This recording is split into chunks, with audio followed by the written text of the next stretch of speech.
how fuel is priced in South Africa and why the fuel price changes every month. Ever pulled up to a service station and wondered how fuel is priced? Most people know that the petrol price changes every month and that petrol is a bit more expensive inland than it is at the coast. Most of us understand that diesel works in a similar way. But how exactly does it all come together?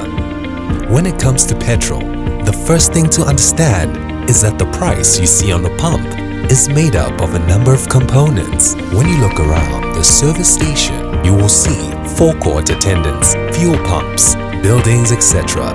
Price component 1 is known as the retail margin and relates to cost recoveries for service station operational expenses and a built-in return on investment for equipment, buildings, etc. This currently makes up around 15% of the petrol price inland. Price component 2. Fuel needs to be stored and transported before it reaches the service station. These critical areas typically make up around 7% of the fuel price inland and around 3% of the fuel price at the coast. Price component 3 relates to the deemed cost of purchasing petrol internationally and shipping it to South Africa. This is also known as the basic fuel price or BFP. It is this deemed price which producers aim to beat when refining fuel locally. The basic fuel price currently makes up around 35% of the petrol price inland. The BFP is also the reason the fuel price in South Africa changes every month.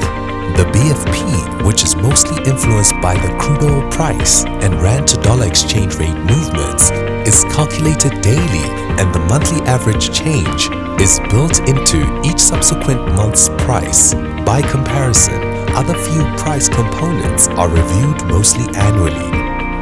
Price component 4 is the fuel levy, which is government tax, and the Road Accident Fund levy and insurance for all road users. Together, this makes up around 40% of the petrol price. Price component 5 is made up of wholesaler margins. Together with other smaller pricing components, this accounts for around 3% of the fuel price.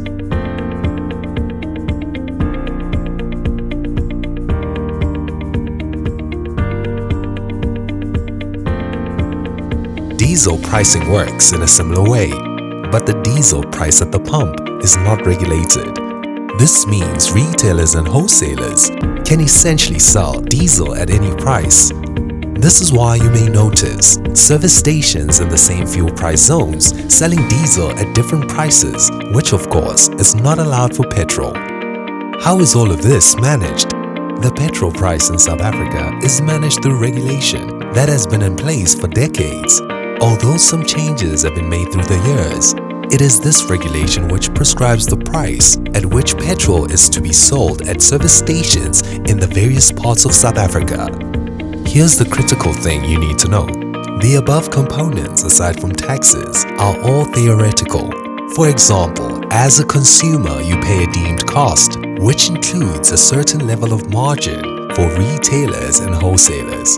This benchmark approach ensures retailers and wholesalers, including refiners, operate as efficiently as possible, which in turn protects the consumer.